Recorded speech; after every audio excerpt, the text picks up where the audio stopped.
es un fan mío y ha corrido la voz que yo trabajaba estas cosas. Y puedo tener un trabajo hecho porque Manuel Prieto, que está a mi izquierda, es el peón de brega de todos mis trabajos, porque yo soy una inútil con el ordenador, una inútil total. Corrige mis imágenes, las mete en su sitio y habitualmente las pasa, soy Jai.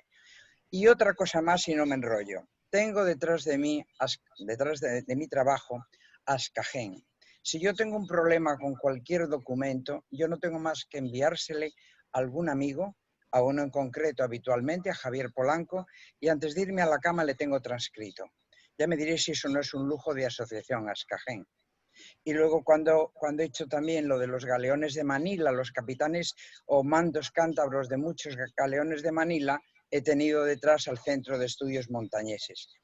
Y para exponer, tengo también a mi disposición los salones del Ateneo de Santander, con lo cual, si a mí me salen mal las cosas, solo es por culpa mía, no por falta de ayudas.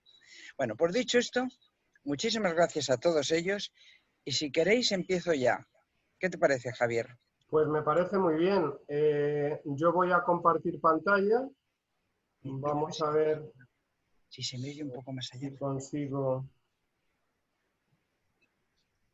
aquí. Un momento, a ver si consigo. Sí, creo que estaríamos aquí, ¿no? Vale. ¿Veis la primera imagen? ¿La ves tú sobre todo, Elisa? Sí, yo perfectamente. ¿Puedo pasar? Sí, se ve, sí. Vamos a ver. Bien, pues... Perdón. Dime. ¿Sigue? A ver, ahora no te oigo. No te oigo. ¿Me oyes ahora? Sí, mejor. ¿Ahora sí?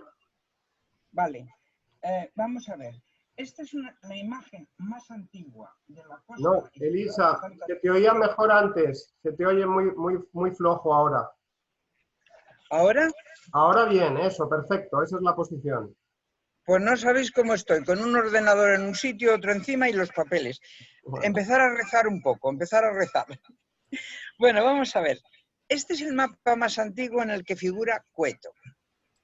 Es un croquis de la ciudad de Santander, de su villa, de su bahía, y arriba de todo a la derecha, subrayado, una cosita chiquitina con una iglesia minúscula que dice algo así como Cueto con Q. Eso era el lugar de Cueto.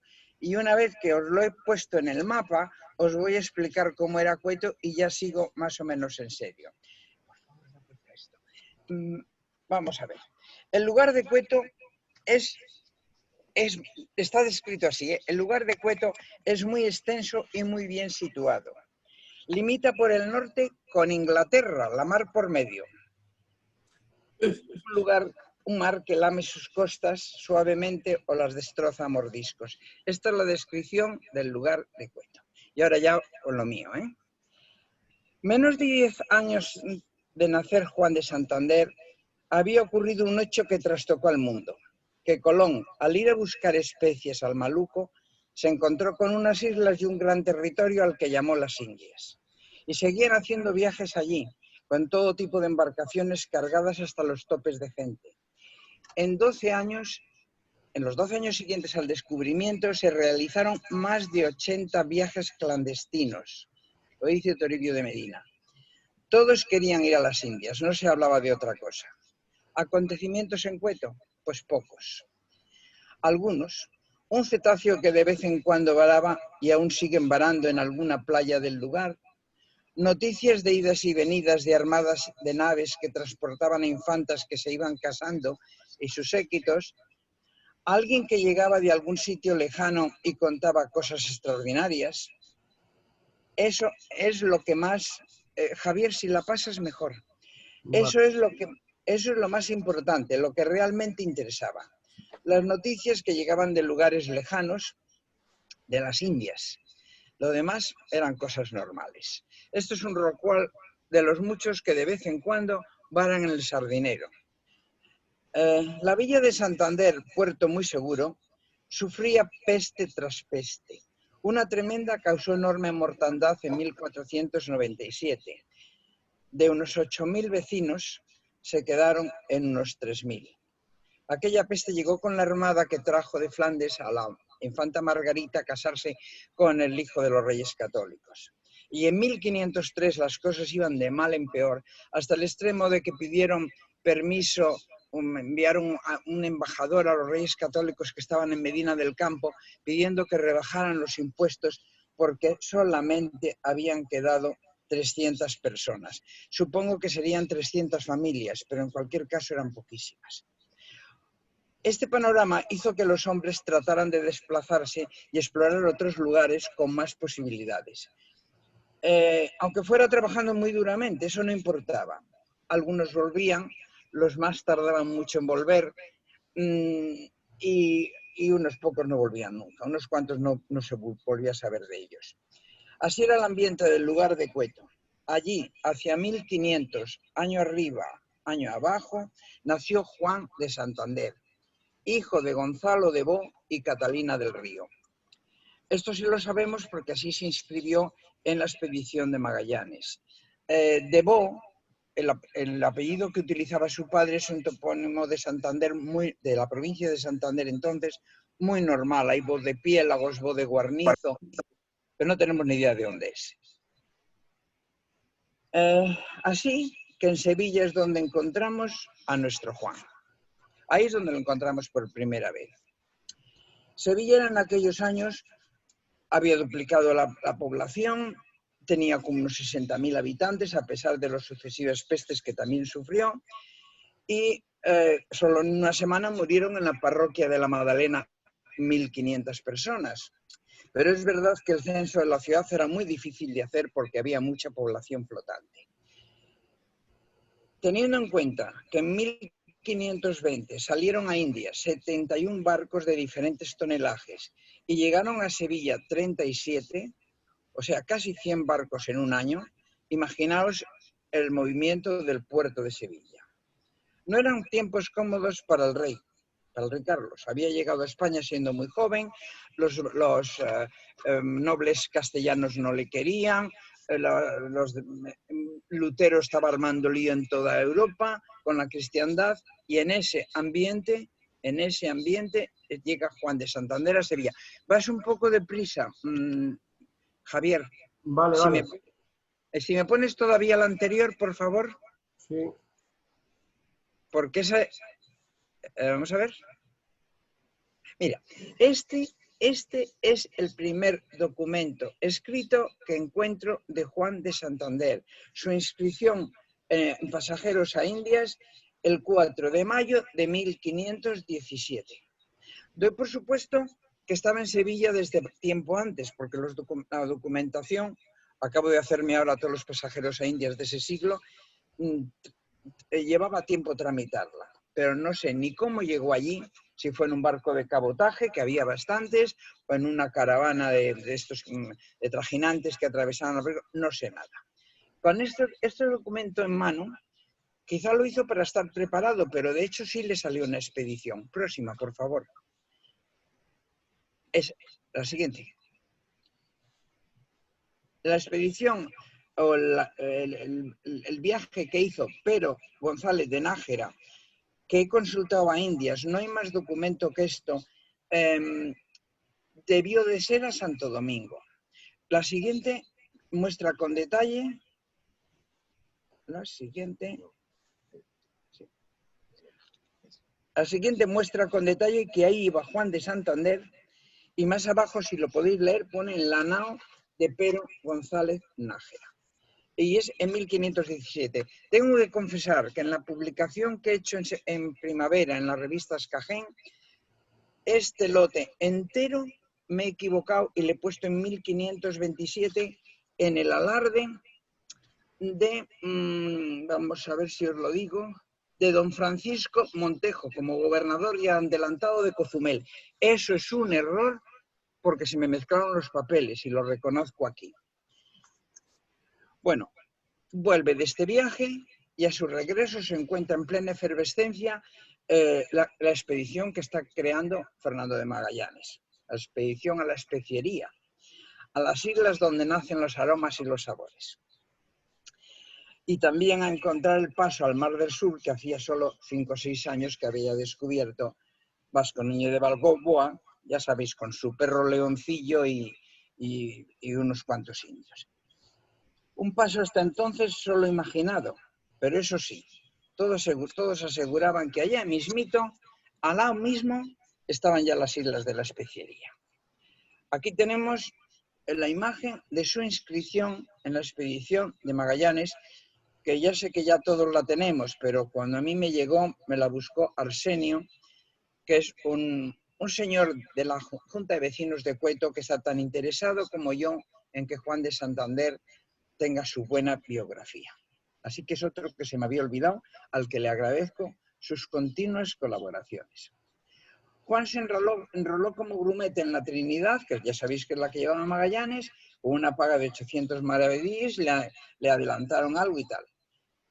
Zarpan de Sevilla, la próxima, zarpan de Sevilla el miércoles 10 de agosto, el 9 por la noche, nadie durmió en Sevilla, y allí se están las 4 o 5 semanas, los 40 días que todos sabemos en Sanlúcar, cargando matalotaje y tal. Por fin, no voy a contar la expedición entera, tranquilos, ¿eh? Por fin, el 20 de septiembre, zarpan de Sanlúcar, ponen rumbo a las Canarias. Los tripulantes en total, según don Manuel Rabina, fueron 556, pero yo quiero recordarles que en todos estos viajes iban también unos polizones, los llovidos, los que se iban subiendo a los barcos en las últimas horas, se camuflaban entre las velas y en el momento de soltar el trapo caían en cubierta, por eso les llamaban los llovidos. Y eso es un motivo por el que a veces no nos cuadran los que van apareciendo con los listados de embarque, creo yo, esa es mi opinión. Obviamente no voy a contar la expedición, por varias razones, dos principalmente. ¿Se me oye? Sí. Por favor, a los que habéis entrado ahora, cerrar vuestro micrófono para que podamos oír a Elisa sin interferencias. Muchas gracias. Adelante. Javier, Sí. espera un poquitín con esta imagen que no hemos llegado a Magallanes. Obviamente no voy a relatar la expedición por lo que os estaba contando.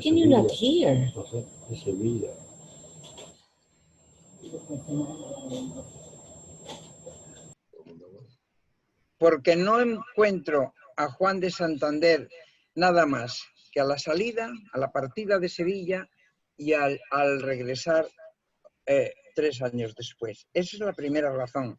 Y la otra razón es porque muchísimos de los datos con los que yo he creado mi propia historia dependen de algunos de vosotros y yo eso no puedo mejorarlo. Así que no voy a relatar la expedición. Iremos de puntillas por todos los sitios. Zarpan de Sanlúcar, enfilan, pasan por el Médano, pasan por Galachico, pasan por el Médano, por los problemas con los otros capitanes, cruzamos el Atlántico y allí en San Julián, donde la luz era de 2 horas al día, empiezan los malos acontecimientos, se pierde la Santiago, se amotinan contra Magallanes en los otros navíos.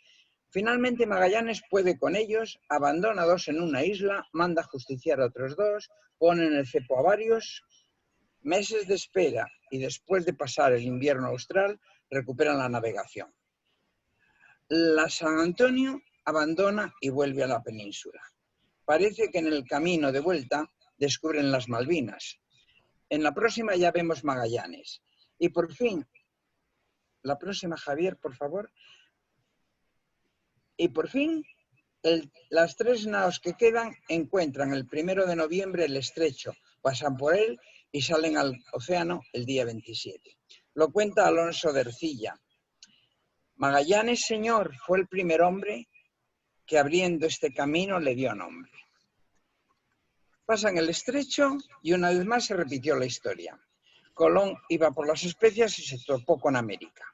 Magallanes sabía que había un mar corrientito, pensó, y se encontró con el gran océano Pacífico.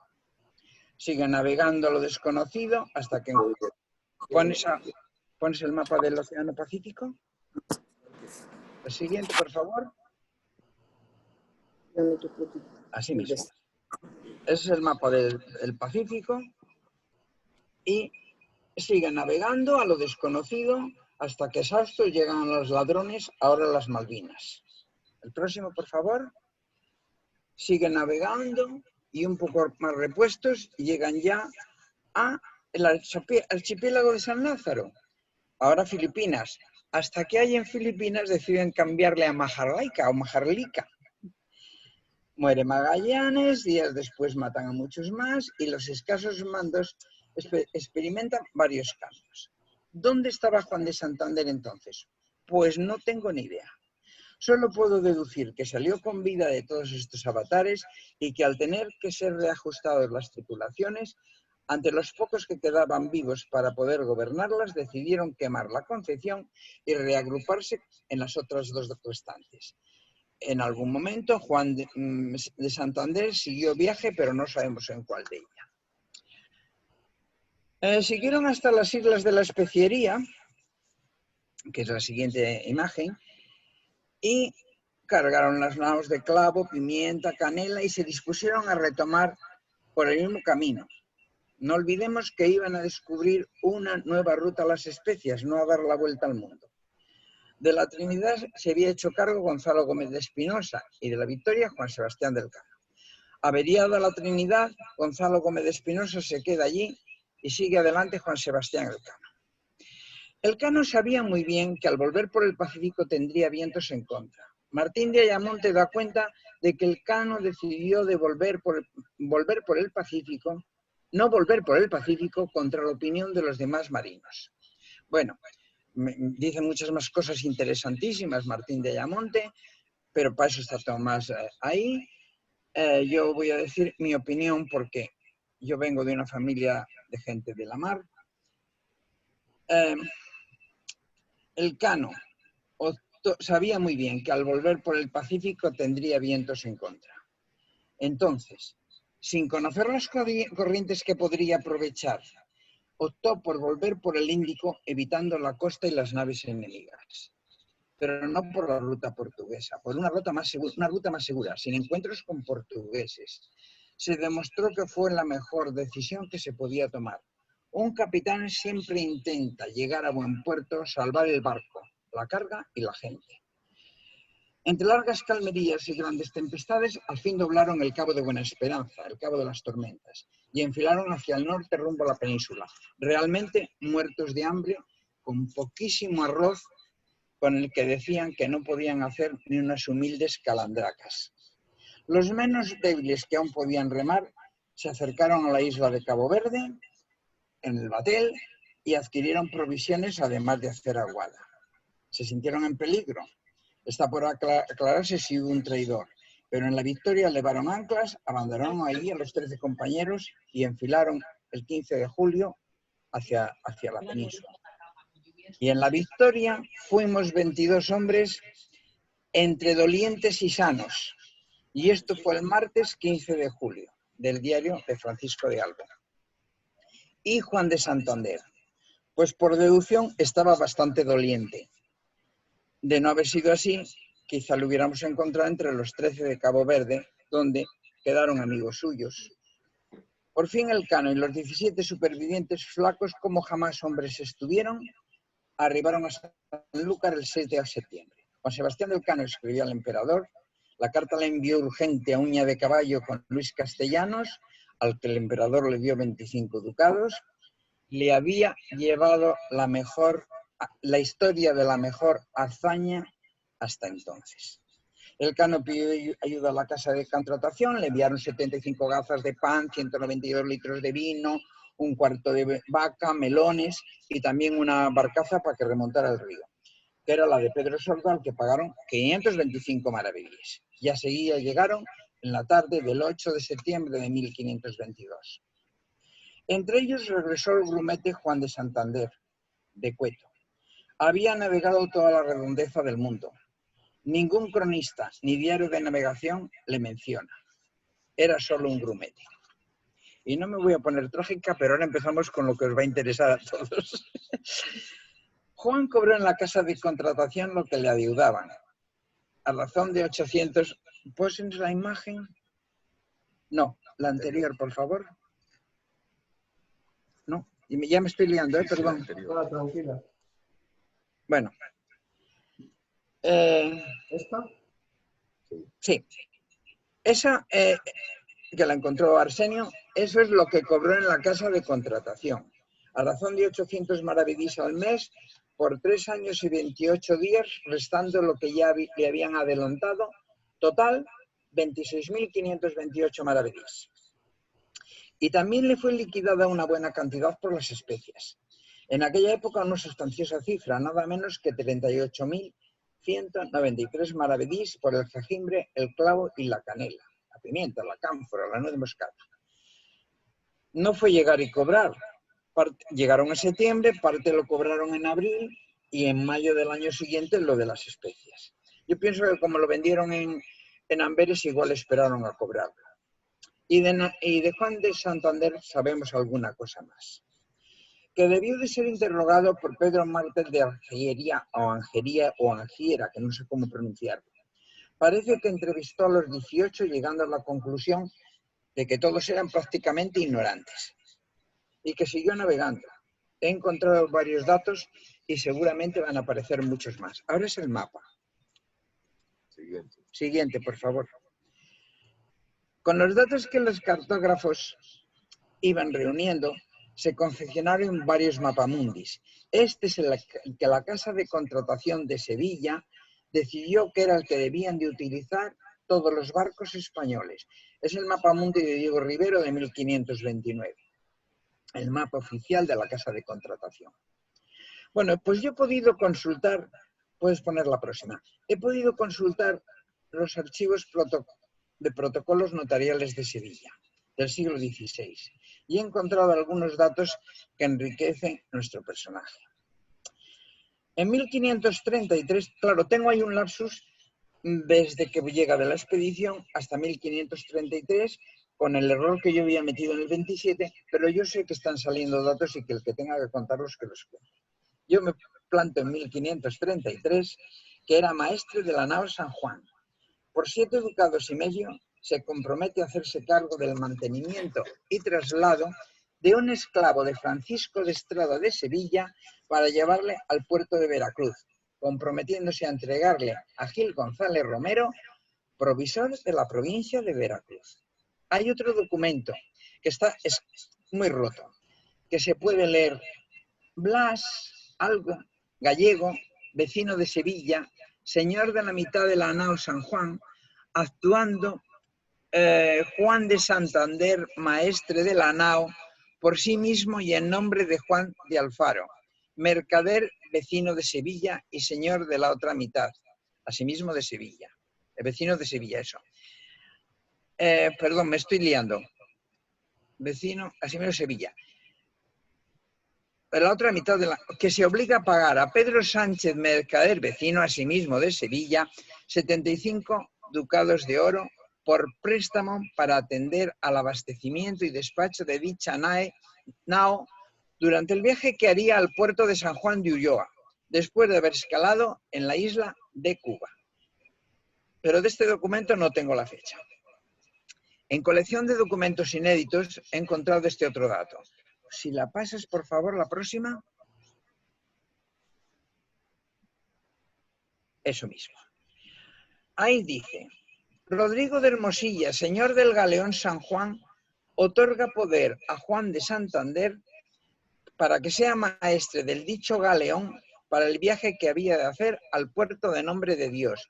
Y es del 19 de septiembre de 1537. Con fecha 1 de octubre de 1537, pocos días después, encuentro otro documento. Juan de Santander, maestre del galeón San Juan, Rodrigo de Hermosilla y Antonio de Palencia, maestre mayor de la reja de la Santa Iglesia, se obligan con los jueces y oficiales de la Casa de Contratación que el primero llevará a tierra firme las mercancías y pasajeros estipuladas. Y en el mismo día, este es muy importante, el día 1 de octubre del año del nacimiento de nuestro Rodrigo de Hermosilla, Antonio de Palencia firmaron sus nombres e porque el dicho Juan de Santander dijo que no sabía escribir, a su ruego firmaron por él los testigos de esta carta. Fueron presentes Juan Madrid y Rodrigo Velázquez. Yo creí que, vamos, que me ha sorprendido que no supiera escribir, luego me dicen que eso es bastante normal. Hay otro documento del 1 de octubre, que debe ser este, porque aquí es donde firman por él. Si pasas el siguiente, por favor, le vemos y ya vamos al siguiente. Este es el documento donde firman por él y pasamos a la siguiente. El martes 10 de diciembre de 1538 hace un poder para ser sustituido en el juicio contra Rodrigo de Hermosilla. Se ve que salieron malos negocios, porque en esas fechas iba a estar navegando. Y también menciona, y esto sí que para mí es importantísimo, que es vecino del barrio de la Madalena de Sevilla y está casado con Francisca Méndez. El juicio se celebró en 1539. Más adelante encontramos el traslado de una real célula en Sevilla el 29 de noviembre de 1541. ¿Puedes poner la próxima? Es esa, ¿no? La nave del maestre Juan de Santander. Sí, vale. Bien, es que ya no sé por dónde voy, perdonadme. Se refería al naufragio de la nave del maestre Juan de Santander, ocurrida en el Caribe. No se pudo recuperar el cargamento. No, perdón, pero se pudo recuperar el cargamento y yo pienso que quizás la nave. La célula esta decía que se ordene al gobernador de la isla de Cuba que envíe a los oficiales de la casa de contratación el oro y la plata que se salvó del naufragio de la nao del maestre Juan de Santander para hacer entrega a sus propietarios, Giraldo de Virués, Fernán Pérez, Rodríguez Grabazo y Fernando Pérez de la Madre de Dios, dueños del oro y la plata registrados en la nao siniestrada. No he encontrado más documentos en los que se le mencione. Es más, me sorprende que esta reclamación la hagan los mercaderes y no él. Puede que si fuera el protocolo que se seguía entonces, pero pudiera ser que nuestro Juan ya no viviera. Quizá murió en el naufragio de la nao cerca de Cuba o se retiró a navegar al regresar. En 1537 se había encontrado un nuevo pasaporte a Indias. Pasa a la siguiente, por favor. Que es su registro como maestre de nao en 1537. Bueno, entre viajes cabe suponer que pudo tener hijos. Con este propósito me puse a buscar por si podía encontrar alguna, sabiendas de que era bastante difícil. Para mi sorpresa, la Real Parroquia de la Madalena de Sevilla conserva un libro de bautizos de 1529 a 1537. La próxima, por favor, ¿qué es el libro?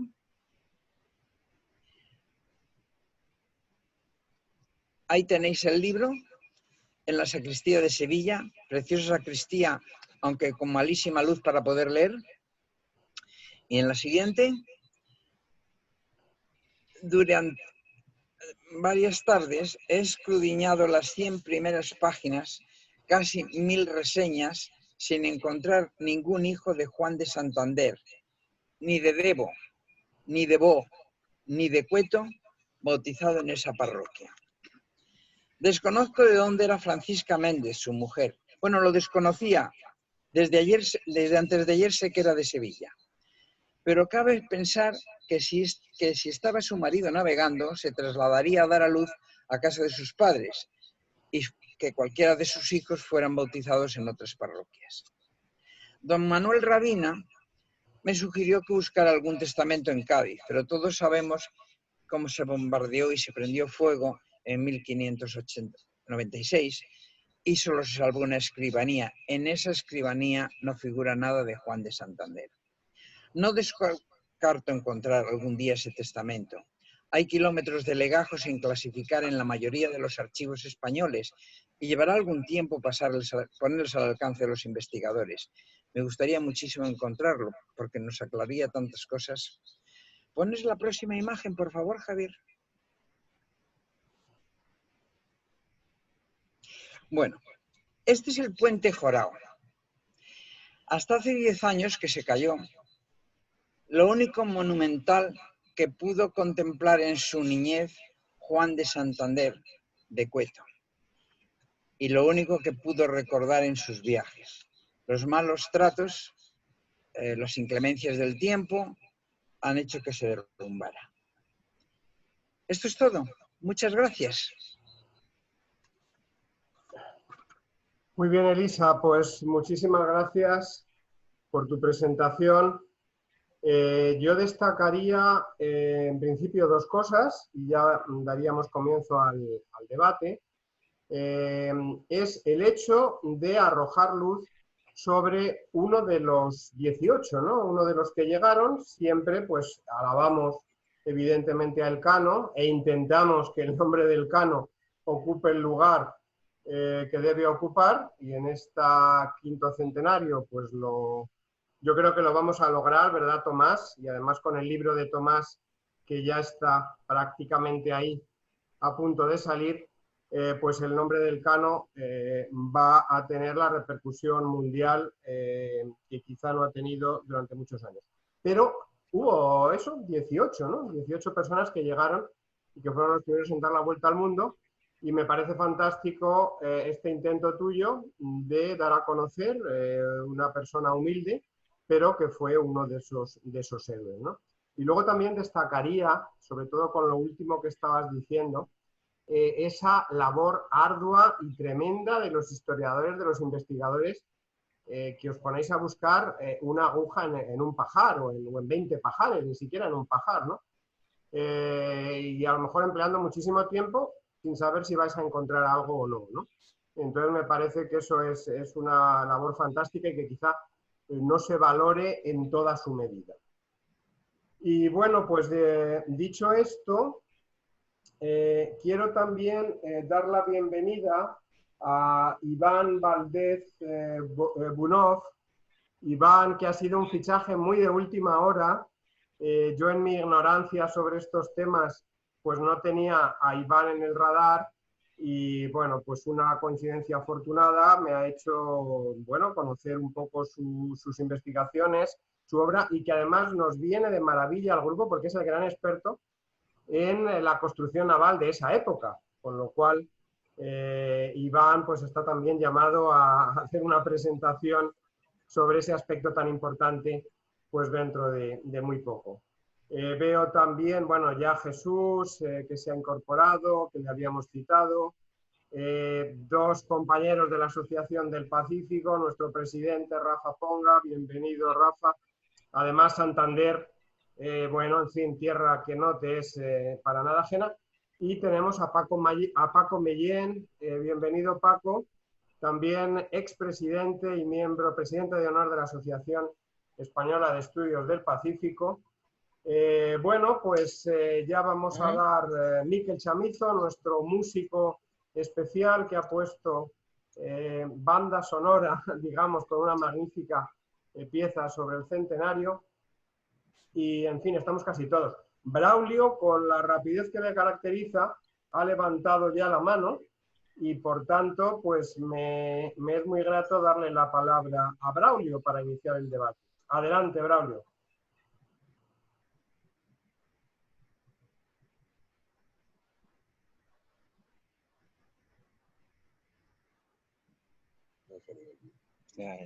A ver.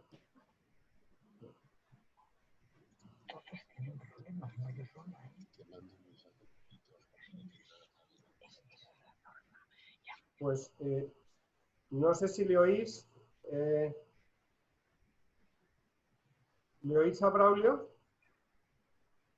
Yo no. Bueno. Pues mientras Braulio recupera la voz, si queréis, bueno, pues ¿quién quiere intervenir? Ahí tenéis a Elisa para responder a las preguntas o comentarios que queráis hacer.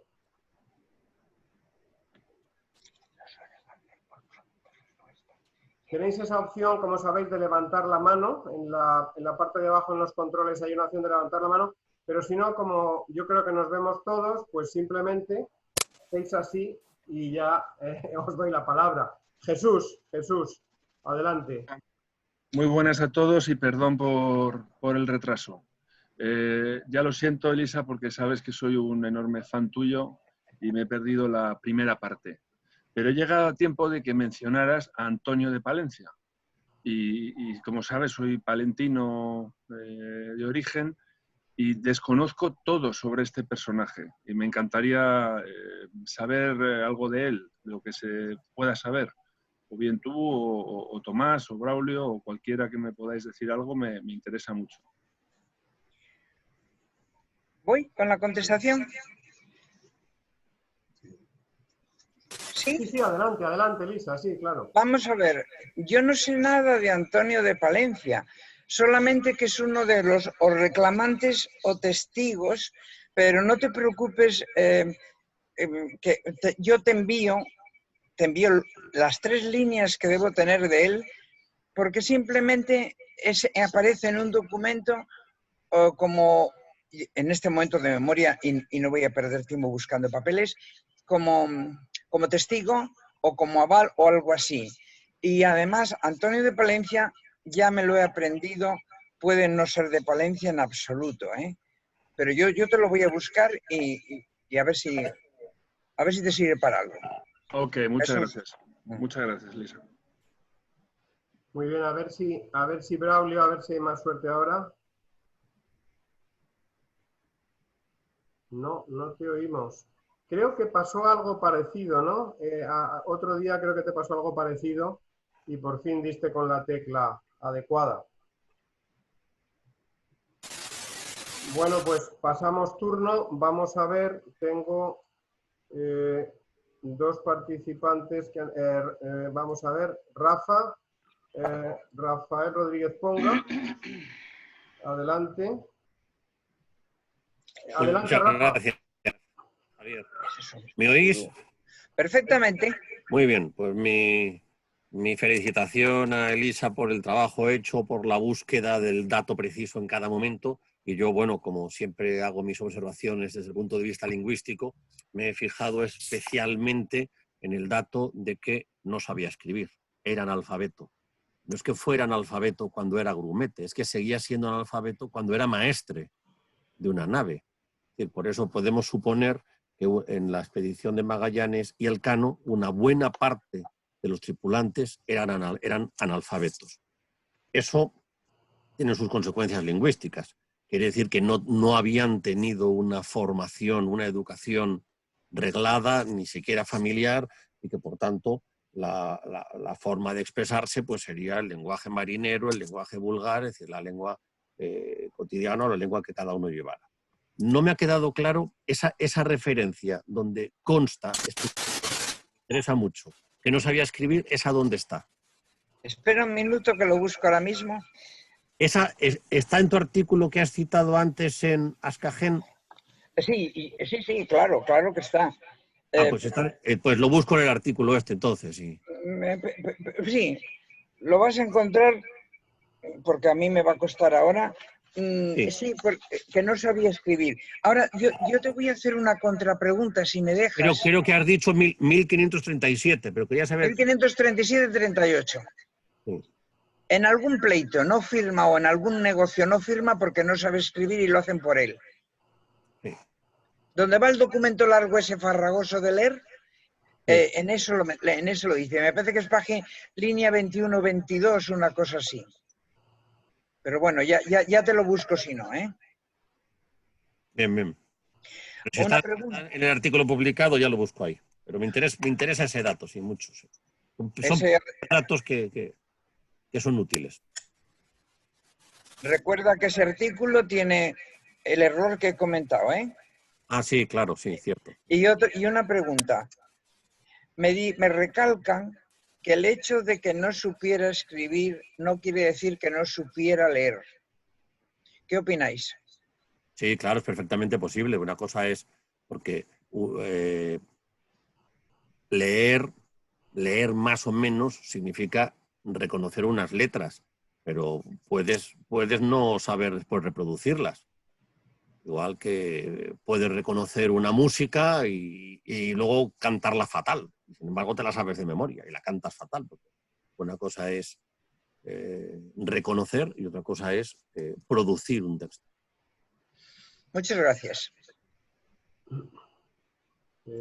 Muy bien. No sé si quizá Braulio, si es una pregunta, Elisa, aunque sea más incómodo, como sugería Paco, podrías escribirlo en el chat. Como sabéis, tenemos la opción del chat por la que se puede también comunicar. Bueno, mientras se formulan nuevas preguntas, quería comentaros algo. El embajador Moragas está muy interesado en este tema, en la tertulia, por supuesto en la circunnavegación, y además, como sabéis, el año que viene, ya 1521, claro, 2021, es el 500 aniversario aquí en Filipinas, y va a haber actividades y ya, pues bueno, estamos lógicamente pensando en ello. Entonces me ha dicho que el interés es de la tertulia esta, que es una tertulia privada, pues que deberíamos pasarlo a público, es decir, que la tertulia pues entrará en el ámbito ya de actividades del Instituto Cervantes y de la Embajada. Entonces, bueno, esto pues, nos lo ha comentado, ¿verdad, Tomás? El otro día que estuvimos con él hablando sobre un proyecto ya firme del gobierno filipino y es de poner mojones o hitos o estelas, markers, que dicen los ingleses, en los lugares en los que la expedición tocó en tierra filipina, ¿no? Y entonces ahí el trabajo de Tomás pues no tiene parangón. La verdad es que él tiene muy bien localizados lo máximo que se pueden localizar o con la máxima precisión según las fuentes todos esos puntos, ¿no? Y estuvimos pues hablando para intentar proporcionar esta información al gobierno filipino y que esa colección de mojones o de estelas pues esté lo mejor puesta posible, ¿no? Por un lado ligado a la fiabilidad histórica y también no nos olvidemos a la practicidad. Si resulta que en un punto que tocaron pues ahora es inaccesible, pero un poquito más allá pues resulta que es un lugar que además puede visitarse y puede tener un atractivo turístico, pues yo creo que Tomás nos va a permitir que corramos un poquito el mojón, un poquito, unos metros un poco para allá, ¿no? Bien, entonces, bueno, pues hablando de esto surgió ese deseo del embajador, que vamos a ver cómo lo hacemos. Yo estaba pensando en mantener el formato de tertulia y entonces a lo mejor de una manera un poco más programada, hacer como un temario, y cada sesión de la tertulia pues invitar a 3 o 4 de vosotros, ya veríamos. El resto no podría entrar como entráis ahora, sino que entraríais como a los seminarios del Cervantes, o sea, de forma anónima, ¿no? Y esto quizá pues a lo mejor podría hacerse una al mes, porque una cada 15 días para que sea público, pues a lo mejor saturamos el mercado, que hay muchas cosas, y mantener o sea, seguir con una tertulia cada 2 sábados, una para nosotros, una más interna, más de amigos, más informal, etcétera, y la otra ya, pues, ya público y emitirla como una actividad del Cervantes, ¿no? Bueno, os lo comentaba y, bueno, pues es señal de que la tertulia que estamos haciendo entre todos, pues, oye, empezó de manera muy modesta y fíjate qué plantel tenemos. No hay más que mirar la pantalla, ¿no? Qué eminencia, ¿no? En el grupo. Bueno, pues dicho esto, sigue abierto el espacio para que podáis hacer vuestros comentarios. Ya Braulio ha tenido la amabilidad de escribir. No sé si Elisa podéis ver todo lo que ha escrito Braulio en el chat. Sí, ya lo he leído. Sí, muy interesante la pregunta. Bien, bien, pues adelante quien quiera responder. Elisa. Según él lo que tiene...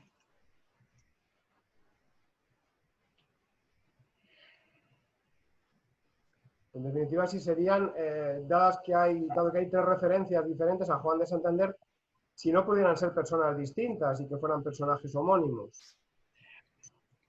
Bueno, Ya ha ocurrido, ¿no? En casos similares. por favor, ¿Qué te parece, Elisa? Por favor, Javier, ¿puedes poner la imagen número 3? Pues vamos a ello. Si puedes, si buenamente puedes. Pero yo voy a explicaros lo que yo buenamente sé. ¿Lo Yo veis? me topé... No, porque no he dado a compartir pantalla, pero sí, ahora mismo lo hago. Yo me encontré con un Juan de Santander en 1526. Bueno, ahí está. No, este es el nuestro.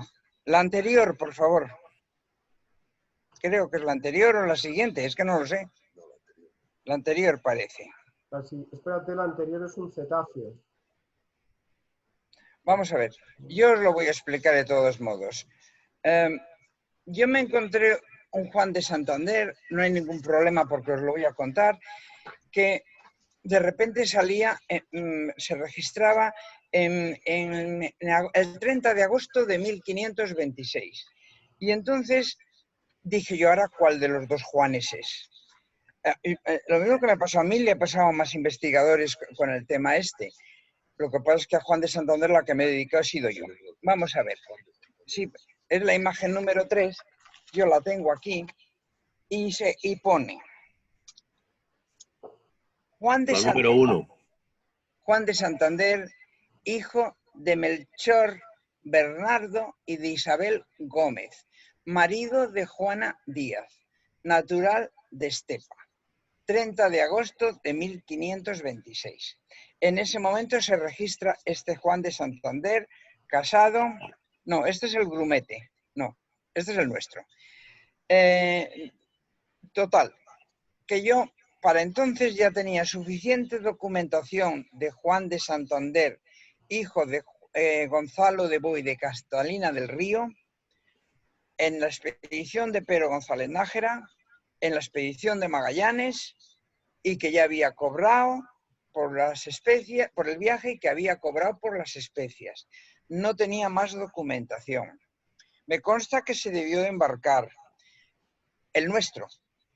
Y es el nuestro por el tiempo en que se dio de alta el otro Juan de Santander de Estepa.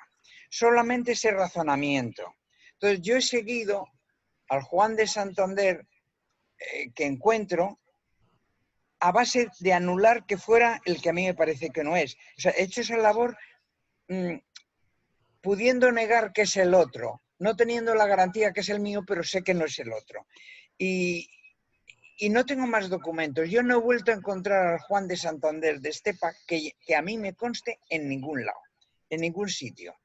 Pues igual se marchó a Santo Domingo, a algún sitio que iban y se quedó allí. Y lo siento, Braulio, pero no tengo más datos. Y yo espero que van a seguir saliendo. Y voy a aprovechar para haceros una petición a todos. Que cualquiera que encuentre algo de Juan de Santander, por favor me lo comunique. Que yo le voy a mencionar, voy a decir que es el que lo ha encontrado. Pero yo quiero hacer la historia, la biografía más completa que pueda. Y como podéis ver, no tengo toda una vida por delante ya. Quiero hacerla ya, antes del 22. Muy bien. Han levantado la mano Tomás y Miquel. Adelante. No, creo que me sale primero Tomás. Supongo que fue Tomás. Doña Elvira lleva un rato también, Javier, esperando. Y Elvira, sí me lo ha dicho Antonio. Lo que pasa, claro, no está aquí la mano. Bueno, pues a ver, Tomás, Miquel, Elvira, tenéis la palabra. Si me permitís, lo mío está relacionado con lo que terminamos ahora mismo de hablar y así yo creo que cerramos ya el hilo, ¿no? Es que, a ver, Elisa ha sido muy amable y creo que me ha dejado a mí ahora este momento para hablar de esta cuestión. Hace cosa de un mes, o quizá menos, empezamos a cruzarnos unos correos, Elisa y yo, porque encontré una mención a un Juan de Santander como embarcado y que había regresado en la expedición de Sebastián Caboto a la especiería. ¿Vale? Entonces, para mí esto no era algo que conociera y cuando lo vi, pues como a Elisa sí la conozco y su trabajo, pues evidentemente lo primero que hice fue avisarla, ¿no? Y pasarle ese documento. un poquito después, al día siguiente me parece, encontré otro documento más en el que este Juan de Santander, ahí se decía que tenía 40 años poco más o menos. Y este documento viene sin fechar, pero está muy relacionado con otros de 1536. Entonces eso nos hizo reflexionar sobre si este Juan de Santander podría ser, como decía Braulio, el mismo Juan de Santander que fue con Magallanes o no. El Juan de Santander que iba con Magallanes se embarcó como grumete. Este otro, en 1536, estaba en un documento se cita como contramaestre, mientras que en el otro se le cita como piloto. Y en ambos casos en la expedición de Sebastián Caboto, como superviviente que regresó. Y al tener 40 años en uno de esos documentos, esto nos lleva a la edad de 23 en 1519, cuando zarpara con Magallanes. A mí eso inicialmente casi que me hizo pensar en descartarlo, ¿no? Como que sería otra persona distinta, porque me pareció que 23 años era una edad ya demasiado avanzada quizá para haber embarcado como grumete. Entonces lo que hice fue comparar las edades conocidas de otros grumetes de la expedición de Magallanes, a ver qué había ahí. Y efectivamente entonces me encontré con que sí había grumetes veteranos, por decirlo así, ¿no? Había grumetes que estaban en esta edad también de 22, 23 años. Con lo cual, pues bueno, ahí nos hemos quedado Elisa y yo sin más. No tenemos más datos de los que tirar, pero bueno, por lo menos creo que esta reflexión o aportación sí que aquí cabía hacerla y comentarla con todos vosotros. Que hay una posibilidad de que este Juan de Santander de la expedición de Magallanes saltara y diera el paso a ser contramaestre o maestre ya unos años después en la expedición de Sebastián Caboto. Pues muchas gracias, porque efectivamente tus investigaciones son tuyas y las compartimos, pero si tú no lo cuentas, no lo cuento yo, ¿eh? Muy bien. Tiene una palabra pedida Elvira y Miquel. Adelante. No sé quién fue primero, como queráis. Elvira, Miquel, poneros de acuerdo. Como queráis. Son dos palabras interesantísimas, la de Elvira y también la de Miquel, porque Miquel se expresa fantástico, todos lo hemos comprobado con la música, pero no interviene mucho en los coloquios, con lo cual estamos de enhorabuena porque también vamos a oírle, ¿no? O sea que, por favor, Miquel, ¿te parece a la vieja usanza que demos paso a la dama? Claro, claro. No sé si es políticamente correcto a estas alturas de la vida, pero a mí me enseñaron eso de pequeñito y es difícil. Me parece perfecto. Elvira, adelante, por favor. Bueno, me parece fantástico comenzar violando las leyes de lo políticamente correcto. Eso es muy prometedor, francamente. Yo quería ir a la cosa del analfabetismo y el personaje, ¿no? Y hacer 2 o 3 comentarios que algunos serán tontorrón, pero quizás no. Nuestra noción del analfabetismo ahora es totalmente distinta, ¿eh? Es decir, que lo que una persona...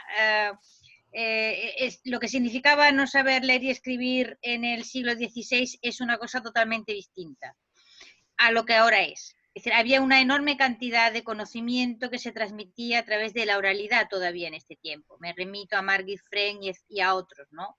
Y para que se hagan una idea, pues piensen ustedes en las cosas que se lee en la venta de Juan Palomeque, ¿no? Por ejemplo, ¿no?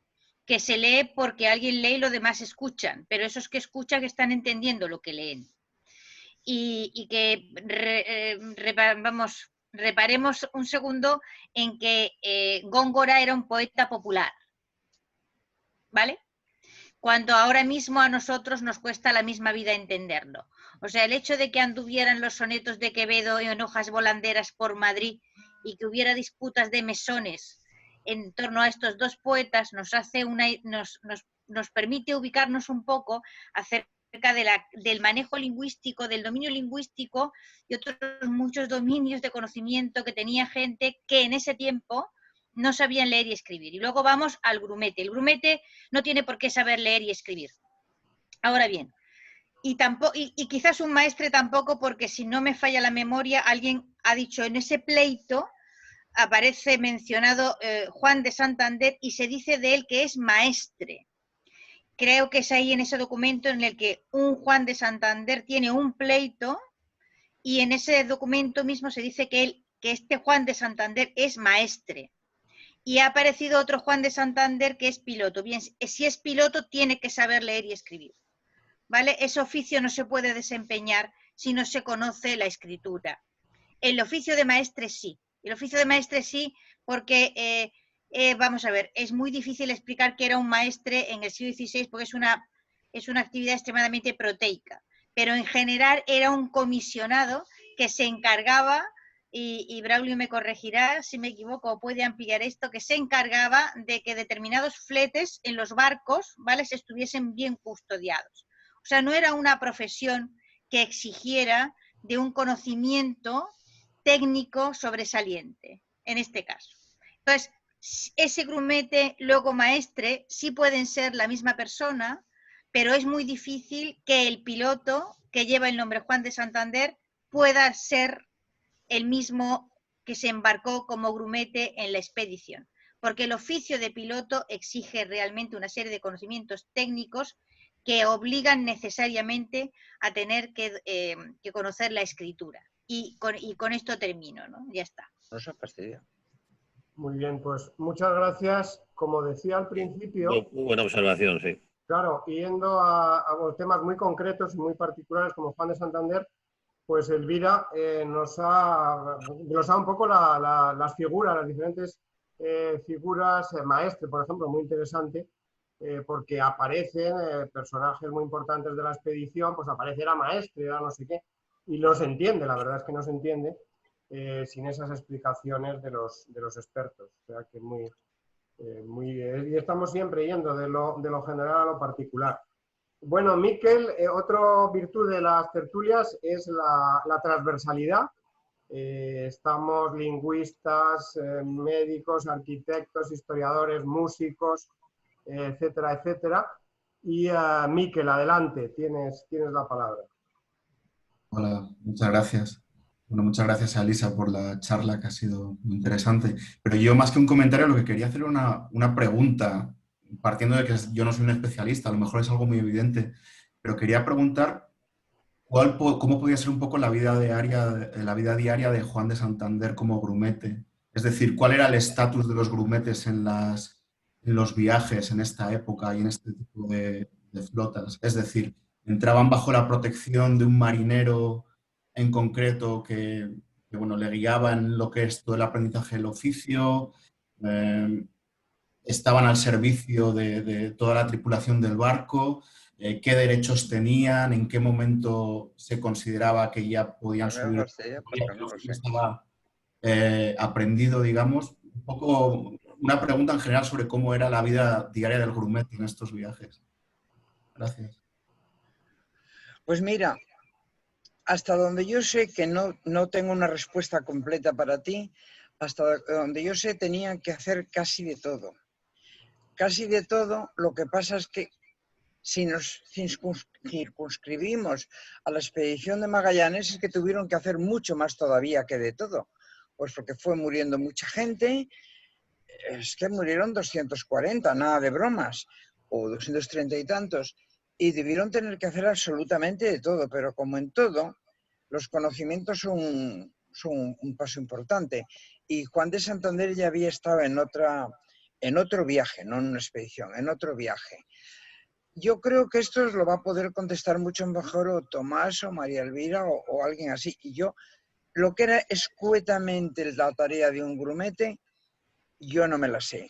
Pero me imagino que les tocaba hacer absolutamente de todo. Subir a la cofa, avistar tierra o no avistarla, decir barco va, barco a la vista, porque los pajes eran los que se ocupaban de la ampolleta, eso sí me lo sé.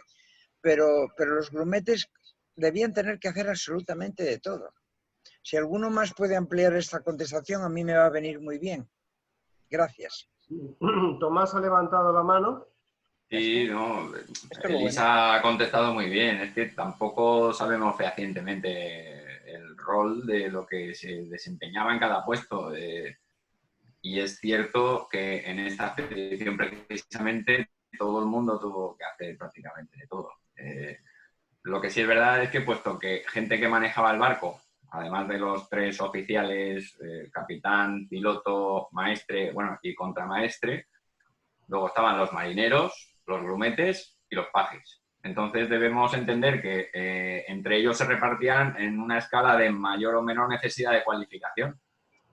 Yo entiendo que no había un grumete, no estaba bajo la protección o el ala de nadie, era una persona con su oficio, pero ese oficio que englobaba pues actividades quizá de mayor esfuerzo que la que desempeñara un marinero, ¿no? Era como un ayudante de marinero. Un marinero joven era lo que hacía un grumete, es decir, una persona que tenía una mayor capacidad física, una mayor resistencia. Era un chaval, un chico joven que pues para subirse a la gavia y pasar allí la mañana de vigía, o para atar las velas allí en la gavia, o en fin, todas esas actividades que un marinero que no tenía necesariamente por qué ser joven, quizá le costara a un marinero más desempeñar, esas las hacía el grumete. Y ya las actividades de muy poca necesidad de cualificación en el barco, pues ya podrían pasar a hacerlas también los pajes, aunque entre los pajes ya había niños, muchachos ya muy jóvenes. Entonces tampoco creo que a estos pajes ya de corta edad se les metieran en hacer ciertos trabajos que requirieran un esfuerzo físico, sino que más bien ayudarían a labores de limpieza, de mantenimiento de la nao, cosas así. Aunque todo esto en el fondo no son más que suposiciones mías, a mí no me consta ningún documento en el que esto quede descrito. Vas leyendo muchos y bueno, pues vas haciéndote una idea, pero no deja de ser una idea generalista. Muchas gracias. Muy bien, gracias Tomás. En el chat, no sé si estáis leyendo, Braulio nos decía sobre el tema del analfabetismo que Gonzalo Gómez de Espinosa, que como sabéis llegó a ser el capitán general de la expedición, que tampoco sabía escribir en esos años y que aprendió luego. Elvira también pues felicita a Elisa y que le dice que le ha encantado su trabajo sobre el contenido de los galeones y los elefantes. Bueno, eso a lo mejor en otro momento tendremos la suerte de saberlo. De momento Elvira nos deja ahí la incertidumbre, ¿no? Y el gusanillo, ¿no? De los elefantes y los galeones. Ya no me acuerdo, no había entendido lo de los elefantes. Sí. Es una clave entre otras, quizás. Rafa Ponga nos hace una recomendación. María Jesús Mancho Duque, Diccionario de la Ciencia y de la Técnica del Renacimiento. Pues evidentemente debe ser muy, muy interesante y puede aportar pues muchos datos para satisfacer la curiosidad sobre ese es un diccionario que está abierto, hecho por la Universidad de Salamanca, y es interesantísimo. Y si uno ve ahí la palabra grumete, bueno, pues explica, los grumetes han de tener persona y fuerzas y de edad de 18 a 20 años, han de saber bogar un remo en la chalupa o batel, hacer estruepos y toletes o escálamos, subir a la gavia. Aquí hay un montón de referencias de libros del siglo XVI sobre todos los aspectos técnicos y claro, para poder entender las palabras que leemos de la primera vuelta al mundo es una obra importantísima.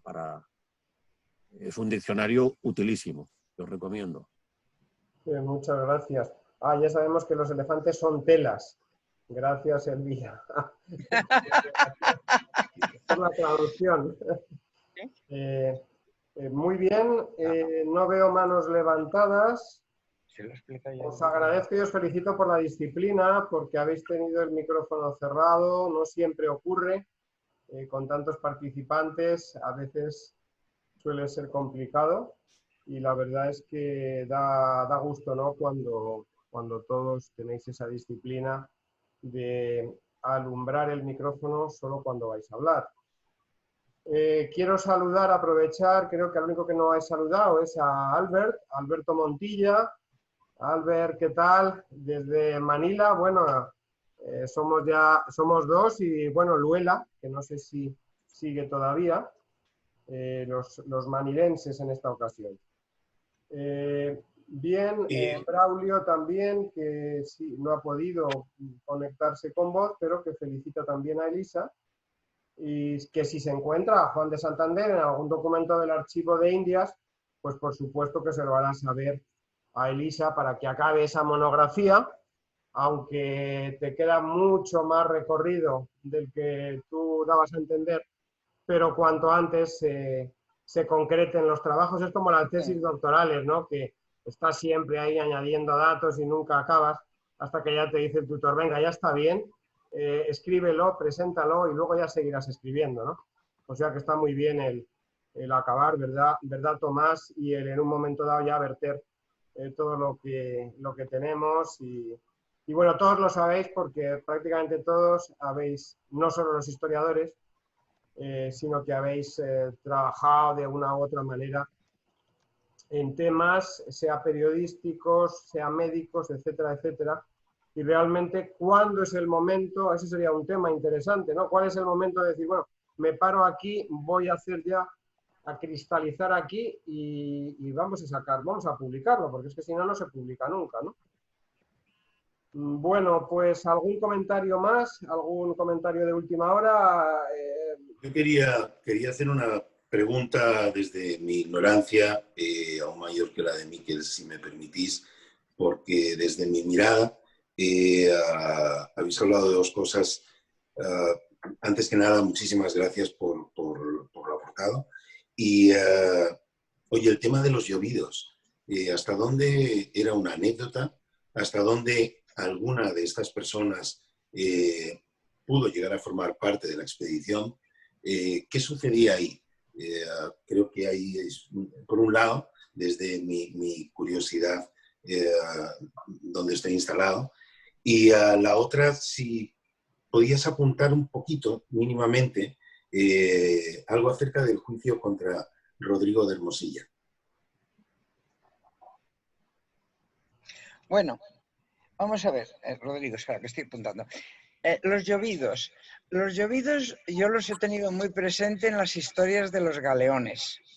En los galeones se colaban lo mismo, en los galeones de Manila, ojo, que yo no he hecho la flota de Indias. Se colaban en Manila y se colaban en cualquier sitio y además es que las tripulaciones los ayudaban a estar. Hay una ley que no te la puedo decir de memoria, pero la tengo, o un consejo, que se les entregase en el primer puerto. Pues no se les entregaba nunca, porque venían muy bien a bordo toda la ayuda. Era una manera de estos chicos de emigrar, pues como cualquier polizón hoy en día, sin tener que pagar, pero lo que sí consta en lo que yo he leído, que no lo he leído todo ni mucho menos, es que la tripulación les protegía, como que les venía muy bien y tal. Eso respecto a los llovidos, que a mí me hizo muchísima gracia, porque en alguna ocasión en los galeones también hubo alguna mujer que cayó de las velas. Bueno, y luego lo de Rodrigo de Hermosilla. No le tengo aquí tampoco, pero no tengo inconveniente en enviároslo. Es un juicio aproximadamente, por lo que deduzco, porque faltan papeles, porque ha aparecido uno, pero no aparecen los demás, que no digo que no estén o que no vayan a aparecer, en el que le reclama a Rodrigo de Hermosilla un préstamo que le ha hecho. Y por alguna razón él no va a poder asistir a ese juicio y es cuando deja un poder, no sé a quién, pero es donde encontramos el dato de que es vecino de la Madalena y que está casado con Francisca Méndez, que para mí ha sido pues muy importante saber que estaba casado porque sabía del otro Juan, pero de este no. Eso me apareció hace bastante tiempo, O sea, este dato del juicio de Hermosilla, de Rodrigo de Hermosilla, le llevo yo manejando casi desde el principio, es de lo primero que encontré. Por eso me fui a la parroquia de la Madalena, por si encontraba algún hijo. Pero ten en cuenta que yo estoy en Santander y que tenemos malas comunicaciones. El escaparme a Sevilla 2 o 3 o 4 días, pues son 2 o 3 o 4 días de trabajo, mañana de archivo y tarde de parroquia, porque metí 3 tardes en la parroquia. mal iluminada, tengo que decir, preciosa la sacristía. Entonces, lo del juicio de Hermosilla no tengo más, pero yo me comprometo que lo que yo vaya encontrando, de algún modo lo mandaré a donde queráis, de mi correo a los vuestros o por el sistema que me digáis. Porque todo lo que yo pueda comunicar, hace mucho tiempo que decidí compartirlo. No tengo, se lo he dicho el otro día a Javier, no tengo el menor interés que metan mi ordenador en mi féretro cuando me muera y que todo lo que yo me roto la cabeza se vaya al otro mundo. O sea, que yo quiero ir compartiendo. Quizá porque no tengo quien me suceda en esto, pero a mis hijas no les interesa mucho. Y me encanta que me mandéis cualquier detalle, porque a mí de vez en cuando se me abre una ventana y tengo corazonadas y creo en ellas. Y creo en las casualidades. Os concretando, lo de los llovidos os lo puedo enviar. Las leyes que les querían condenar y no sirvieron para nada. Y lo de Rodrigo de Hermosilla, si aparece algo más, también lo puedo mandar. Y apunto que ya que has señalado que algunos de los llovidos eran mujeres, ya la anécdota... No, pero eso fue en los galeones, no en las expediciones tempranas. Es que yo me he metido en este lío a partir de galeones, a partir de Planeta para adelante. Y de repente, vamos a ver, no voy a gastar mucho tiempo. En Santander hacemos un festival del mar cuando buenamente podemos. Hay una asociación que se llama Mil Velas, que viene del nombre Santander, el viejo puerto de las Mil Velas. Entonces, somos media docena, bueno, 20 y tantos o 30 y cuantos, 20 y algo chalaos, pagando cuotas menos y sin un duro. Pero promovemos cosas, hacemos cosas, nos ayudamos, nos respaldamos y salió muy bien el Festival del Mar del 14. Y yo, que soy ya perro viejo, cuando lo estábamos celebrando, que éramos los más altos, los más guapos y los mejores y todo eso, y lo bien que nos había salido, dije, ya, pero el 19 está al caer, ¿por qué no hacemos algo? Dice, bueno, pero tú con tus galeones tienes bastante. Y digo, bueno, yo con mis galeones tengo bastante, pero habría que hacer algo. ¿Por qué no hacemos algo con Juan de Santander? Hijo míos, lo propuse, pero todos tienen sus trabajos, sus sueldos, sus niños. Y mi gran ayuda ha sido la Asociación de Vecinos de Cueto, que hay dos personajes interesantísimos allí, Arsenio y Santiago, que dijeron, nosotros contigo. Y eso es lo que hemos hecho. Arrimar el hombro, sin dinero, pagándome yo mis viajes y mis residencias fuera de Santander y todo el tinglao. Pero todo eso surgió de un reto que yo lancé y que me he tenido que tragar, porque yo no trabajaba el siglo XVI, ya los galeones sí, pero el XVI no. Ruego que me comprendáis que no estoy muy ducha, bueno, no estoy nada ducha, que es que conozco lo de Juan de Santander y punto, no sé mucho más, ¿eh? Así que eso es lo que hay. Muy bien. Gracias. Esperemos que se concreten algunos proyectos de futuro. El COVID pues está lógicamente parando muchas cosas y efectivamente ese proyecto que nos habla Elvira de rodar en Filipinas, vamos a ver, ahora está complicado lo de venir aquí, pero esperemos que en unos meses pues todo cambie y como digo, el año que viene es el año importante aquí. A pesar de que efectivamente por parte del gobierno actual filipino, pues, hiciste alusión a lo de Maharlika, ¿no? Pues bueno, no es que el presidente, aun que lo dijo de una manera cordial, pero pues no está excesivamente interesado en que haya muchos fastos en el 5º centenario.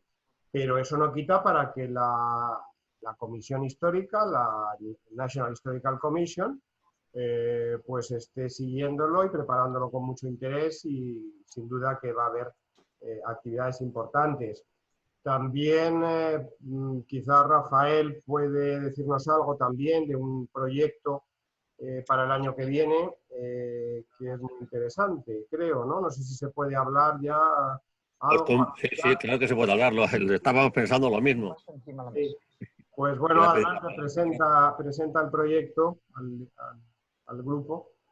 A ver, el proyecto es que tenemos la intención de organizar en Barcelona, contando con la Asociación Española de Estudios del Pacífico, con Casa Asia, que tiene su sede principal en Barcelona, y con la Universidad Abat Oliba CEU, en la que yo trabajo, poder organizar un congreso del quinto centenario. No tanto de la primera vuelta al mundo, porque eso sería el año siguiente, pero es que en 1521 lo que tenemos que recordar es ese recorrido de punta a punta del Océano Pacífico que hizo la expedición de Magallanes y Elcano. O sea, la primera vuelta al mundo, pero centrándonos en la presencia en el Pacífico. Si todo sale bien, como se dicen los toros, si el tiempo lo permite y la autoridad no sé qué, pues eso. Pues sería en julio del año que viene. Estamos todavía empezando para hacerlo con este sistema de doble presencialidad, el que pueda que vaya, a distancia, y bueno, pues como se hacen ahora las cosas, ¿no? En principio sería un congreso y sería en julio en Barcelona, en la Universidad Abat Oliba CEU. Muy bien, estupendo, con permiso de la autoridad competente y si el tiempo no lo impide. Eso es. Bueno, muy bien, vamos a ver, no sé, creo que era Paco Moreno, que bueno, le decía a Elisa que le gustaría que contaras algo de las expediciones ilegales a América. Yo no sé si eso ya da lugar a otra ponencia, pero dice que la cifra que has dado sorprende por lo elevado de expediciones ilegales a América, ¿no? Elvira quiere añadir algo, quiere comentar algo. Elvira, adelante. Sí, es que al principio ha dicho Elisa 80 viajes clandestinos y me gustaría saber de dónde sale ese dato de los 80 viajes clandestinos. Toribio de Medina, 1700 algo. Yo lo he sacado de ahí. Espera un segundo porque lo tengo a mano, ¿eh? Y como es en las primeras páginas... O sea que es un dato dado en el siglo XVIII. 18. Espera un segundo, por favor. Me parecen pocos. Quiero decir que me parece bastante bien. Toribio de Medina, 80 travesías ilegales en el Pacífico, o sea, en el Atlántico, desde el comienzo hasta el siglo XVIII, me parece un éxito absoluto. No, perdón.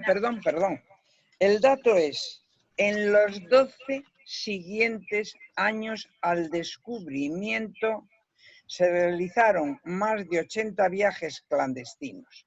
Lo menciona Toribio de Medina en 1797. No sé de dónde lo sacó él, pero fue en los 12 primeros años, o sea, a 1504, durante los viajes de Colón. Eso es una fantasía absoluta. ¿Seguro? No, absolutamente. No había capacidad técnica, ni humana, ni barcos, ni nada. A ver, si quería dar un dato, podía haber un dato un poco verosímil. Pero pensar que en los 12 siguientes años después del descubrimiento de América había marinería y capacidad para fabricar barcos, etcétera, como para que hubiera habido 80 viajes atravesando el Atlántico, bueno, es que no tienen ni idea de lo que era atravesar el Atlántico en 1500, ¿no? O sea, es un disparate total. Pues muchas gracias. Sí, pero tiene que haber algo ahí, Elisa. O sea, en las fechas. No se tiene que estar refiriendo después del descubrimiento de América. Tiene que ser otra cosa diferente. No. Pone los 12 primeros años. Mira, no me voy a poner cabezota porque ya sé cuando se nos mete una fecha en la cabeza. Pero no tiene una razón. Es decir, a ver, Toribio de Medina escribe en un momento ya en el que en la época última del 18, en que se ha perdido totalmente la conexión con la historiografía Habsburgo.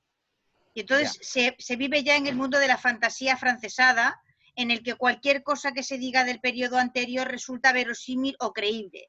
Empezando por las tonterías de Robertson y las del abate Reinal y la que usted quiera, que dieron lugar al nacimiento del Archivo de Indias, como muy bien sabe Braulio, ¿no? Entonces, Toribio de Medina puede haber dicho 80 o 800, y si dice 800 pues le resulta verosímil, que bueno, que vale que sí. Es decir, me interesaba lo de 80 porque digo, bueno, si es un dato dado en 1797 del periodo anterior y aun cuando no tenga prueba, 80 viajes es una cosa a lo largo de todo ese tiempo, pero que en los 12 siguientes años al descubrimiento de América hubiese capacidad en el planeta Tierra para atravesar el Atlántico 80 veces es un disparate de orden absolutamente cósmico, ¿no? Y si no, pues, echaros a pensar la cantidad de tiempo que tardaron los ingleses en poder atravesar el Atlántico, ¿vale? La primera vez que lo consiguieron y fue la bomba, ¿entiendes? Y fueron un montón de tiempo después, casi un siglo después, que pudieron hacerlo. Es decir, es que no medimos las cosas, vamos, es que era imposible, el dato es imposible. Bueno, ese dato es imposible y lo acepto perfectamente porque es que yo tampoco tengo mucho sitio más donde mirar. Pero hay una tabla de Haring, ¿le ofrece usted alguna garantía? Ya ¿Perdón? no es en 1500, es en la época, ahí ves donde tengo yo la tabla de Haring, que esa sí la tengo a mano. Por favor, es que he reducido tanto para hoy que ahora tengo que buscarlo en lo antiguo. Bueno, es un tema ya, bueno, muy específico. Aquí, ya lo tengo, perdón. Bueno, si lo encuentras, si no, Ramón Vilaro ha pedido la palabra también. Sí que tengo.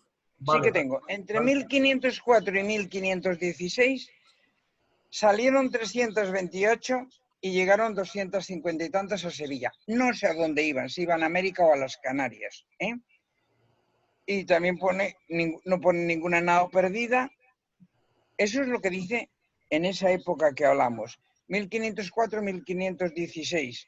Esto es la tabla de Haring, que yo no la he metido porque he querido recortar mucho, pero en mi artículo de Askagen sí la tengo, Y a lo mejor tampoco es válida. Yo solo me estoy refiriendo al hecho, no 80 viajes, sino al hecho de que hubiera 80 viajes ilegales. Ya, claro, sí, lo entiendo. O sea, ¿dónde se fabricaron los barcos? ¿De dónde partieron las tripulaciones? ¿Quién puso el dinero? O sea, es como decir... Ya. Muy bien. Prometo quitarlo. No. Es un dato, o sea, lo da Toribio y entonces uno lo cuenta. Lo que ocurre es que, claro, tiene que preguntarse uno, a ver, con qué herramientas mentales ha llegado Toribio a esa conclusión, ¿no? Muy bien, en cualquier caso, espero que quede saciada la curiosidad de Paco, que fue quien lanzó la pregunta. Y Ramón Vilaró había levantado la mano hace un momento. Ramón, adelante. Simplemente agradecer esta tertulia, sobre todo Elisa me ha descubierto todo un mundo que yo desconocía, gracias al Cervantes de Manila una vez más por organizarlo, y ya sabéis que me siento un poco abrumado como periodista en medio de tantos expertos, pero siempre nos metemos en algún lío y somos más frívolos. Simplemente haciendo la competencia un poco al amigo Rafael Rodríguez Ponga, anunciar que en mi último viaje a Filipinas, a Manila, hace año y medio ya, en el Cervantes me pidieron si tenía alguna idea o algún proyecto para celebrar esta efemérides. Entonces se me ocurrió plantear la idea de realizar un documental en la línea de los varios que he hecho, entre ellos uno sobre la batalla de Manila, que sigue teniendo bastante repercusión. Sepan que estamos trabajando en este proyecto. Es muy difícil, sobre todo, despertar el interés para financiarlo, pero ahí estamos. Sería simplemente un producto muy en la línea de la actualidad para poder hacerlo accesible a un gran público a través de festivales y televisiones y con un lenguaje que tanto pueda interesar a los filipinos y a los mexicanos y, lógicamente, a nosotros, los españoles. Iré dando cuenta de este proyecto y, sin duda, necesitaré la ayuda de alguno de ustedes. Nada más. Muchas gracias. Bueno, pues estupenda noticia, Ramón. Y al hilo de lo que decías, todavía esto no es Cervantes, lo de los sábados es Javier, o ya somos todos. pero pronto tendremos esta tertulia precisamente como actividad de Cervantes. Bueno, hemos de presentar, claro, toda actividad de Cervantes ha de ser aprobada por la sede central, lleva un proceso, con lo cual yo lo que propongo es seguir con nuestra mecánica, es decir, dentro de 2 sábados tener otra tertulia como las que tenemos, y desde este momento ya espero vuestras propuestas, quien quiera ser el siguiente, la siguiente.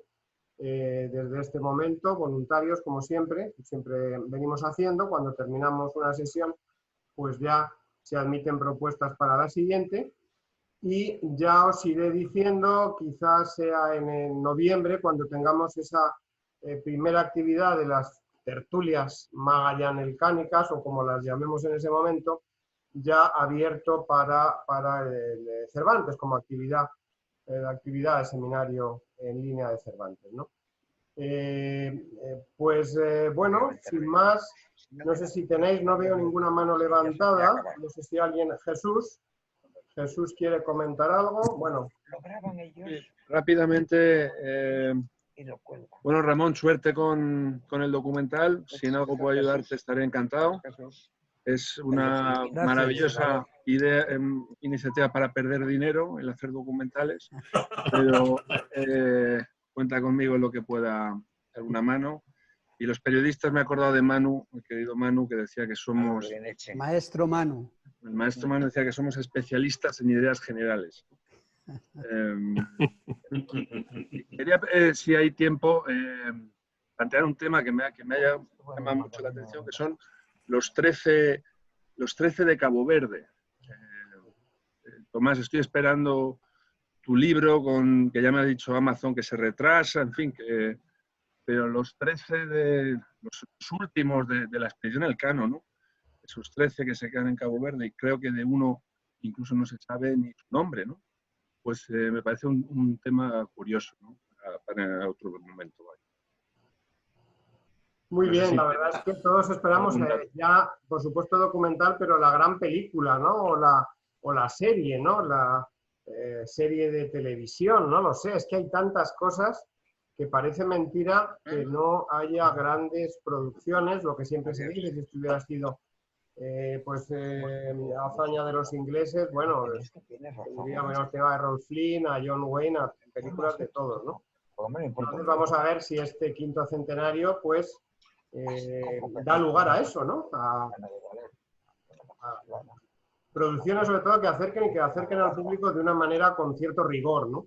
Yo creo que ese es el gran reto del momento actual, ¿no? El comunicar, el transmitir de forma amena y para que la gente realmente se enganche con un rigor histórico, ¿no? Creo que ese es también el gran reto que tenemos todos. Muy bien, bueno, Elvira se despide, nos vamos a despedir todos, creo ya, Elvira. Oye, mil gracias y como siempre, ¿no? Pues esperamos contar con todos vosotros. Hay otros amigos que no han podido unirse hoy, la familia va creciendo. Y repito, estoy ya recibiendo propuestas para dentro de 2 sábados, es decir, hoy es 12, ¿verdad? Pues el 26 tendremos la próxima tertulia. Y bueno, vamos a ver, ¿no? Cualquiera de los que ya habéis intervenido o habéis participado en las tertulias, aunque no hayáis presentado ponencia, podéis hacerlo. Y si no, bueno, pues tenemos a Iván, tenemos a Cuauhtémoc, claro, a Elvira también, de los que se han ido incorporando. Tenemos a Paco Mellén también, gran experto en el Pacífico, a Rafa Ponga, que Rafa no has intervenido mucho, pero no has hecho presentación como tal. O sea, sobre las lenguas de los navegantes en alguna ocasión puedo hablar también. Bueno, pues, no próxima, pero sí en alguna ocasión futura. Bueno, pues cuando queráis. Creo que José María Vega, creo que al que felicito, por cierto, porque también ha sacado libro, o está sacando libro interesante sobre música y medicina. José María, no sé si quieres decir algo, me ha parecido decir, o en cualquier caso, felicitarte por el nuevo libro. Muchas gracias. Simplemente la alusión, pues, se agradece. Sí, efectivamente, se publicó en los últimos meses del año 19 y, bueno, pues está a la venta en distintas redes y en distintas. El título exacto se llama El cuerpo humano, la música, la medicina y los músicos. Bien, es un acercamiento, pues, a dos áreas que tienen puntos en contacto. Hay muchos músicos que padecen enfermedades profesionales, como el desmayo, y a la inversa. Hay muchas enfermedades también que producen deterioro y, bueno, pues muchos músicos tienen que dejar de serlo. En fin, eso es en síntesis el libro. Muchas gracias. Gracias a ti, José María. Lo que hace falta es que lo vea Javier. Que llevaba tanto tiempo, pensaba que había salido ahora mismo, pero ya lleva bastante tiempo. Elisa, por favor, creo que quieres... Sí, adelante, Elisa, adelante. Yo quería decir una cosa que se nos ha pasado, que le acaban de entregar un premio a Tomás Mazón por Ruta Elcano. Muchas felicidades. Muchas felicidades. Tomás, enhorabuena. Muchas gracias. Qué además, contento estaba yo con que se os pasara. No, sí. Y además, pues daros las gracias a todos por vuestras aportaciones, por la atención de invitarme y no sé qué deciros, que me gustaría estar en contacto de la forma que estipuléis, o bien aquí cada 15 días o a través de los correos. Vamos, que yo por suerte dispongo de tiempo, tengo el lujo del tiempo libre y os puedo contestar a todos. Y muchísimas gracias, Javier, por toda la lata que te he dado, porque hasta llegar a conectarnos ha habido problemas. Muchísimas gracias y que paséis todos un buen fin de semana. Muy bien, Elisa, ha sido un placer y lo ves, ha salido estupendo todo. Al final lo hemos podido conseguir, ¿no? Lo de Tomás, ya yo creo que la noticia sería que no le han dado ningún premio, que no ha salido en la radio, que rutaelcano.com ha tenido menos de 30.000 visitas. Yo creo que esa va a ser la noticia, porque ya lo ha hecho tan fácil que es continuo, ¿no? Las referencias, National Geographic le plagia y luego reconoce que efectivamente la fuente es Mazón, etcétera, ¿no? O sea que, bueno, y ahora con el libro ni te cuento, o sea, el libro de Tomás puede ser la bomba, ¿no? Es terrible por otro lado, ¿eh? Con respecto al estar en contacto, por supuesto, dentro de cada 15 días lo estaremos, pero también hay otra cosa. Yo, salvo una vez que metí la pata, os invito con copia oculta, bueno, por lógica, ¿no? Pero sí me gustaría que los que no tuvierais inconveniente en que vuestra dirección de correo saliera, pues me lo dijerais, o sea, ley de transparencia y todo esto a nivel doméstico, para efectivamente crear una lista de correo que os pueda mandar a todos, para que todos podáis estar en contacto con todos los que no tengáis inconveniente en que se sepa vuestra dirección de correo. O sea que, si me autorizáis a que aparezca vuestra dirección de correo públicamente, pues lo haré para que esté al alcance del resto de los componentes del grupo. Y bueno, vamos a ver, en el chat hay veo cuatro, bien, son constataciones y aseveraciones.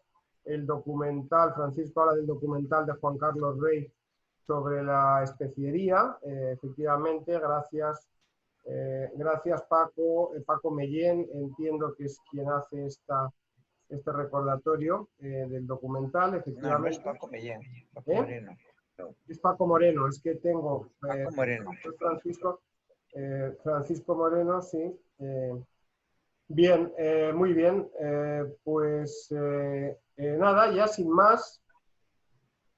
Si no hay más intervenciones ni más manos levantadas, pues nada, un placer haberos reencontrado tras el verano. Muchas gracias por vuestra participación. Y nada, espero propuestas, voluntarios el día 26. Nos veremos el día 26. Irán saliendo cosas en estos días, pues probablemente en periódicos, noticias, etcétera, que os ruego también compartáis, ¿no? Si hay alguna información interesante, pues podéis compartir con el grupo. Y nada más, muchas gracias. Buen sábado para los que estáis en el hemisferio occidental. Para nosotros ya, los que estamos en Manila, ya nos vamos recogiendo, ¿verdad, Albert? Feliz domingo. Carmen, y muchas gracias. Y nada más, hasta dentro de 2 semanas. Muchas gracias a todos. Igualmente, gracias. Muchas gracias, Javier. Muchas gracias y adiós a todos. Cuidaos Gracias mucho. por toda la motivación. Cuidaos mucho. Adiós. Adiós. Chao. Espera, que apaguen todos.